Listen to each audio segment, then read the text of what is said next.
어둠이 깔린 서울 강남의 피트니스 센터. 유리창 너머로 번쩍이는 네온 사인이 땀과 열기로 가득한 실내를 비춘다. 강지민, 32세, 이곳의 가장 엄격한 피트니스 코치가 고개를 들며 마지막 회원의 동작을 날카롭게 지적했다. 수연 씨, 허리 더 펴세요. 그 자세론 아무 효과 없어요. 그녀의 목소리는 단호했지만 그 안에는 묘한 떨림이 숨어 있었다. 최수연, 28세, 땀에 젖은 얼굴로 고개를 끄덕이며 지민을 힐끗 쳐다보았다. 그 순간 두 사람의 눈빛이 얽히며 공기가 무겁게 내려앉았다. 지민은 이곳 파워짐에서 5년째 코치로 일하며 수백 명의 회원을 단련시켰다. 그녀는 강인함과 완벽함을 추구하는 사람이었다. 하지만 수연은 달랐다. 수연은 매일 저녁 8시 지민의 마지막 수업에 빠지지 않고 나타났다. 처음엔 그저 평범한 회원이라 생각했지만 수연의 눈빛, 그녀가 내뱉는 작은 한숨, 그리고 지민을 바라보는 미묘한 미소는 지민의 마음을 흔들기 시작했다. 오늘 좀 힘들었죠? 수업이 끝난 뒤 지민이 수연에게 물병을 건넸다. 네, 근데 지민쌤 덕분에 점점 강해지는 기분이에요. 수연의 목소리는 부드러웠지만 그 안에는 숨길 수 없는 떨림이 있었다. 지민은 그 미소를 마주하며 가슴이 뛰는 것을 느꼈다. 그녀는 이 감정이 단순한 호감이 아니라는 걸 알았다. 하지만 이곳, 한국에서, 그리고 그녀의 엄격한 삶 속에서 그 감정은 금기였다. 지민의 어린 시절은 쉽지 않았다. 부산의 작은 마을에서 자란 그녀는 보수적인 가정에서 엄격한 아버지 밑에서 자랐다. 여자는 강해야 한다는 아버지의 말은 지민을 단단하게 만들었지만 동시에 그녀의 감정을 억누르는 족쇄가 되었다. 사랑. 그녀에게는 사치였다. 특히 같은 여성을 향한 사랑은 상상조차 할 수 없는 일이었다. 수연은 달랐다. 서울에서 태어나 자유로운 영혼을 가진 그녀는 그래픽 디자이너로 일하며 세상을 다채롭게 바라보았다. 그녀는 지민의 수업에 처음 등록했을 때만 해도 단순히 건강을 챙기고 싶었을 뿐이었다.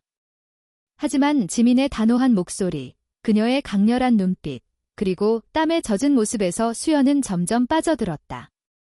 그녀는 자신이 여성에게 끌린다는 사실을 오래전부터 받아들였지만 지민에게 그 마음을 드러내는 것은 두려운 일이었다. 그날 밤, 수연은 피트니스 센터를 나서며 뒤를 돌아보았다. 지민이 유리창 너머로 그녀를 바라보고 있었다. 그 눈빛은 단호함과 부드러움이 뒤섞인 복잡한 감정을 담고 있었다. 수연은 용기를 내어 문자를 보냈다. 쌤, 내일 수업 끝나고 커피 한잔 할까요? 지민은 전화 화면을 바라보며 숨을 멈췄다. 그녀의 손이 떨렸다. 이 한 줄의 문자가 그녀의 단단한 세계를 흔들기 시작했다. 다음 날, 지민은 평소보다 더 엄격하게 수업을 진행했다. 마치 수연의 제안을 잊으려는 듯 그녀는 모든 회원에게 더 강한 훈련을 요구했다. 하지만 수연의 눈빛은 그녀를 놓아주지 않았다. 수업이 끝난 뒤 두 사람은 센터 근처의 작은 카페에 앉았다. 왜 저를 이렇게 자꾸 쳐다보는 거죠? 지민이 먼저 입을 뗐다. 그녀의 목소리는 날카로웠지만 눈빛은 불안했다. 수연은 망설이다 입을 열었다. 쌤이 저를 강하게 만들어주시니까요? 그냥 감사해서요. 하지만 그 말은 거짓이었다. 수연의 마음은 훨씬 더 깊었다. 그녀는 지민을 사랑했다. 그리고 그 사랑은 그녀를 두렵게 만들었다. 지민은 수연의 말에 대답하지 않았다. 대신 그녀는 커피를 한 모금 마시며 창밖을 바라보았다. 그녀의 마음은 혼란스러웠다. 수연을 밀어내고 싶었지만 동시에 그녀를 더 알고 싶었다. 이 갈등은 그녀를 잠 못 들게 했다. 며칠 뒤 피트니스 센터에서 뜻밖의 사건이 일어났다. 한 회원이 지민의 엄격한 코칭 스타일에 불만을 제기하며 소란을 피웠다. 너무 군대식이에요. 사람을 이렇게 몰아붙이면 어떡해요. 그 회원은 결국 센터를 떠났다. 지민은 그저 고개를 끄덕였지만 속으로는 상처받았다. 그녀의 강인함은 그녀를 보호하는 갑옷이었지만 동시에 그녀를 고립시켰다. 그날 밤 수연은 지민에게 다가가 조용히 말했다. 쌤, 너무 자책하지 마세요. 저는 쌤의 그 강함이 좋아요. 지민은 수연의 손이 자신의 팔에 스치는 순간 온몸에 전율이 흐르는 것을 느꼈다. 그녀는 수연을 밀어내야 한다고 생각했지만 그 대신 그녀는 수연의 손을 잡았다. 그 순간 두 사람 사이에 보이지 않는 벽이 무너지기 시작했다. 지민은 그날 밤 집으로 돌아오며 자신이 한 행동을 되새겼다. 수연의 손을 잡았던 순간 그녀의 심장은 마치 처음으로 자유를 맛본 듯 뛰었다. 하지만 곧이어 두려움이 밀려왔다. 내가 뭘 한 거지? 그녀는 거울 앞에 서서 자신의 얼굴을 바라보았다. 강인한 눈빛, 단단한 턱선, 그리고 그 뒤에 숨겨진 연약한 자신. 수연은 달랐다. 그녀는 자신의 감정을 숨기지 않았다. 다음 날 수연은 피트니스 센터에 평소보다 일찍 도착해 지민을 기다렸다. 쌤, 어제 괜찮으셨어요. 그녀의 목소리는 조심스러웠지만 눈빛은 진지했다. 지민은 대답 대신 고개를 돌렸다. 수업 시작합시다. 그녀는 다시 엄격한 코치로 돌아갔다. 하지만 수연은 포기하지 않았다. 그녀는 매일 지민에게 작은 관심을 보였다. 수업 후 물병을 건네거나 농담을 던지거나 때로는 지민의 피로한 얼굴을 보며 걱정스러운 눈빛을 보냈다. 한편 지민의 동료 코치인 민서가 두 사람 사이에 미묘한 기류를 눈치챘다. 민서는 35세의 베테랑 코치로 지민과 오랜 친구였다. 지민아, 요즘 좀 이상해. 무슨 일 있어? 민서가 물었지만 지민은 단호하게 대답했다. 아무것도 아냐. 하지만 민서는 놓아주지 않았다. 수연 씨, 너한테 관심 있는 것 같던데? 혹시 너도? 민서의 말에 지민은 숨을 멈췄다. 그녀는 아무 말도 하지 않고 라커룸으로 들어갔다. 그날 저녁, 수연은 지민에게 다시 문자를 보냈다. 쌤, 오늘 좀 피곤해 보이셨어요. 괜찮으시죠? 지민은 전화 화면을 바라보며 망설였다. 그녀는 답장을 쓰려다 지웠다. 다시 쓰려다 지웠다. 결국 그녀는 짧게 답했다. 괜찮아요. 고마워요. 며칠이 지나 피트니스 센터에서 열리는 연간 행사가 다가왔다. 회원들과 코치들이 함께하는 파워짐 페스티벌이었다. 수연은 이 행사에서 지민과 더 가까워질 기회를 찾았다. 그녀는 지민에게 다가가 말했다. 쌤, 저 이번 행사에서 자원봉사할게요. 같이 준비해요. 지민은 거절하려 했지만 수연의 밝은 미소에 마음이 흔들렸다. 알겠어요. 같이 해봅시다. 행사 준비 과정에서 두 사람은 점점 더 많은 시간을 함께 보냈다. 수연은 지민에게 자신의 삶을 조금씩 열어보였다. 저 사실 디자인하면서 제일 좋아하는 건 사람들의 이야기를 담는 거예요. 쌤도 쌤만의 이야기가 있죠. 안 그래요? 지민은 그 질문에 대답하지 않았다. 하지만 그녀의 마음은 점점 수연에게 기울고 있었다. 행사 당일 두 사람은 함께 무대를 준비하며 웃고 떠들었다. 그 순간 지민은 자신이 오랜만에 진심으로 웃고 있다는 것을 깨달았다. 하지만 행복은 오래가지 않았다. 행사 중 한 회원이 지민과 수연이 지나치게 가까워 보인다고 소문을 퍼뜨렸다. 강 코치, 요즘 수연 씨랑 좀 이상하지 않아? 그 말은 순식간에 센터 안으로 퍼졌다. 지민은 그 소문을 듣고 얼어붙었다. 그녀는 수연을 피해 다니기 시작했다. 수연은 지민의 갑작스러운 거리두기에 상처받았다. 그녀는 지민에게 다가가 물었다. 쌤, 제가 뭘 잘못했나요? 왜 저를 피하세요? 지민은 차갑게 대답했다. 수연 씨, 그냥 우리 좀 거리 둬요. 수연의 눈에 눈물이 고였다. 왜요? 제가 쌤한테 부담이 됐나요? 지민은 아무 말도 하지 않았다. 그녀는 수연을 밀어내는 것이 옳다고 생각했다. 하지만 그날 밤, 그녀는 잠을 이루지 못했다. 수연의 눈물이 그녀의 가슴을 찔렀다. 지민은 며칠 동안 수연을 피해 다녔다. 그녀는 수업 시간에도 수연과 눈을 마주치지 않으려 애썼다. 하지만 수연은 여전히 매일 나타났다. 그녀의 얼굴에는 상처받은 기색이 역력했지만 그녀는 포기하지 않았다. 한편 지민의 마음은 갈등으로 가득했다. 그녀는 수연을 밀어내고 싶었지만 동시에 그녀를 지키고 싶었다. 한국 사회에서 동성애는 여전히 많은 사람들에게 낯설고 때로는 비난의 대상이었다. 지민은 자신의 감정이 드러난다면 그녀의 경력, 가족, 그리고 모든 것이 무너질까 봐 두려웠다. 그러던 중 수연이 지민에게 편지를 보냈다. 손으로 쓴 편지였다. 지민쌤, 제가 부담을 드린 거라면 미안해요. 하지만 저는 쌤을 정말 좋아해요. 그냥 친구로서가 아니라 더 깊은 마음으로요. 쌤이 저를 피하는 게 아파요. 하지만 쌤이 행복했으면 좋겠어요. 지민은 편지를 읽으며 눈물이 났다. 그녀는 수연의 진심을 느꼈다. 하지만 그녀는 여전히 두려웠다. 그녀는 편지를 서랍 깊숙이 넣고 다시 엄격한 코치로 돌아갔다.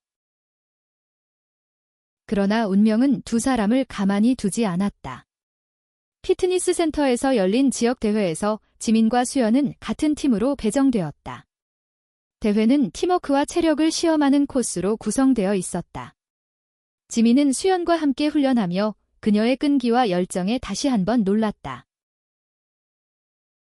대회 당일 두 사람은 서로를 의지하며 코스를 완주했다. 마지막 장애물을 넘는 순간 수연이 넘어지며 발목을 다쳤다. 지민은 본능적으로 수연을 부축하며 그녀를 안전한 곳으로 데려갔다. 괜찮아요. 움직일 수 있어요. 지민의 목소리는 걱정으로 떨렸다. 수연은 미소를 지으며 말했다. 쌤이 옆에 있으니까 괜찮아요. 그 순간 관중들 사이에서 작은 소란이 일었다. 몇몇 사람들이 두 사람을 비웃으며 속삭였다. 저기 봐, 강 코치가 저 여자랑 너무 붙어 다니지 않아. 지민은 그 소리를 들었지만 이번에는 물러서지 않았다. 그녀는 수연을 부축하며 당당히 걸었다. 대회가 끝난 뒤 지민은 수연을 병원으로 데려갔다. 대기실에서 두 사람은 처음으로 진지한 대화를 나눴다. 수연 씨, 미안해요. 제가 겁이 났어요. 지민이 조용히 말했다. 수연은 지민의 손을 잡았다. 저도 무서워요. 하지만 쌤이랑 있으면 그 두려움이 덜해요. 지민은 수연의 손을 놓지 않았다. 그녀는 자신의 마음을 받아들이기 시작했다. 하지만 그들의 관계는 곧 더 큰 시험대에 올랐다. 지민의 아버지가 서울로 올라와 그녀를 방문했다. 그는 지민의 삶을 늘 통제하려 했고 그녀가 피트니스 코치로 일하는 것조차 마뜩잖아 했다. 지민아, 너 언제까지 이렇게 살 거야? 제대로 된 가정을 꾸려야지. 그의 말은 날카로운 칼처럼 지민의 가슴을 찔렀다. 지민은 아버지에게 수연에 대해 말할 용기가 없었다. 하지만 아버지가 떠난 뒤 그녀는 수연에게 전화를 걸었다. 수연 씨, 우리 진지하게 얘기하고 싶어요. 지민과 수연은 한강변에 있는 조용한 카페에서 만났다. 강물 위로 반짝이는 불빛이 두 사람의 얼굴을 비췄다. 지민은 긴장한 표정으로 입을 열었다. 수연 씨, 저 당신을 좋아해요. 하지만 저는 준비가 안 됐어요. 이 사회에서, 우리 가정에서 이건 쉽지 않은 일이에요. 수연은 지민의 말을 조용히 들었다. 그녀의 눈에는 눈물이 고였지만 미소를 지었다. 쌤, 저도 무서워요. 하지만 쌤이 저를 좋아해준다면 저는 그걸로 충분해요. 그날 밤, 두 사람은 처음으로 서로를 끌어안았다. 지민은 수연의 따뜻함 속에서 오랜 세월 억눌렀던 감정이 터져나오는 것을 느꼈다. 하지만 그 행복은 오래가지 않았다. 다음 날 피트니스 센터의 매니저가 지민을 불렀다. 강 코치, 요즘 소문이 좀 안 좋아요. 회원들 사이에서 당신과 최수연 씨에 대한 얘기가 나오고 있어요. 이거 센터 이미지에 안 좋을 수 있어요. 지민은 충격을 받았다. 그녀는 자신의 감정이 센터 전체에 영향을 미칠 줄은 몰랐다. 그녀는 매니저에게 단호히 말했다. 제 사생활은 제 문제예요. 코치로서 제 일에 지장은 없어요. 하지만 매니저는 고개를 저었다. 지민 씨, 이건 한국이야. 사람들이 받아들이기 쉽지 않아. 그날 저녁, 지민은 수연에게 이 일을 말했다. 수연은 조용히 듣다가 입을 열었다. 쌤, 저 때문에 곤란해지신 거면 저 그만둘게요. 지민은 수연의 손을 꽉 잡았다. 아니에요. 당신이 없으면 저는 더 이상 이 일을 할 이유가 없어요. 지민은 자신의 감정을 받아들이기로 결심했다. 하지만 그 결정은 그녀의 삶을 완전히 바꿔놓았다. 며칠 뒤, 그녀의 아버지가 다시 서울로 찾아왔다. 이번에는 지민의 어머니와 함께였다. 그들은 지민에게 결혼을 강요했다. 지민아, 우리 가문의 명예를 생각해. 이런 이상한 소문이 돌면 어쩌자는 거야? 지민은 처음으로 아버지에게 반항했다. 아빠, 저도 제 삶을 살고 싶어요. 저를 사랑하는 사람과 함께하고 싶어요. 아버지는 분노하며 집을 나갔다. 어머니는 조용히 지민의 손을 잡았다. 지민아, 내가 행복하다면 엄마는 괜찮아. 그 순간 지민은 눈물을 흘렸다. 그녀는 수연에게 달려가 모든 것을 털어놓았다. 수연은 지민을 안으며 말했다. 쌤, 우리 같이 이겨내요. 지민과 수연은 이제 서로의 손을 놓지 않았다. 그들은 함께 서울의 거리를 걸으며 사람들의 시선을 두려워하지 않기로 했다. 하지만 현실은 그리 녹록지 않았다. 피트니스 센터의 회원들 중 일부는 지민을 비판하며 수업을 거부했다. 강 코치, 너무 개인적인 감정을 일에 끌어들이는 거 아니에요? 지민은 상처받았지만 수연은 그녀를 다독였다. 쌤, 저희가 잘못한 거 없어요. 그냥 우리를 사랑하는 거잖아요. 수연의 말은 지민에게 큰 힘이 되었다. 그녀는 더 이상 숨기지 않기로 했다. 그녀는 수연과 함께 새로운 피트니스 센터를 열기로 결심했다. 우리만의 공간을 만들자. 누구나 자신을 사랑할 수 있는 곳으로. 두 사람은 작은 스튜디오를 빌려 프리즘이라는 이름의 센터를 열었다. 그곳은 단순한 운동 공간이 아니라 모든 사람들이 자신의 몸과 마음을 사랑할 수 있는 공간이었다. 지민은 여전히 엄격한 코치였지만 그녀의 수업에는 따뜻함이 더해졌다. 수연은 센터의 디자인과 마케팅을 담당하며 그녀의 창의적인 아이디어가 공간을 빛나게 했다. 하지만 그들의 도전은 여기서 끝나지 않았다. 지민의 아버지는 여전히 그녀를 인정하지 않았다. 그는 지민에게 연락을 끊었고 가족 모임에서도 그녀를 배제했다. 지민은 아팠지만 수연과 함께라면 어떤 아픔도 견딜 수 있었다. 한편 민서는 지민의 새 센터를 찾아와 응원했다. 지민아, 너 정말 멋져. 나도 너처럼 용기 내고 싶다. 민서의 말은 지민에게 큰 위로가 되었다. 프리즘은 점점 입소문을 탔다. 특히 성소수자 커뮤니티에서 큰 지지를 받았다. 지민과 수연은 자신들의 이야기를 솔직히 공유하며 많은 사람들에게 용기를 주었다. 프리즘은 개업 6개월 만에 지역에서 가장 인기 있는 피트니스 센터로 자리 잡았다. 지민과 수연은 서로를 믿으며 힘든 순간도 함께 이겨냈다. 하지만 그들의 사랑은 여전히 시험대에 올랐다.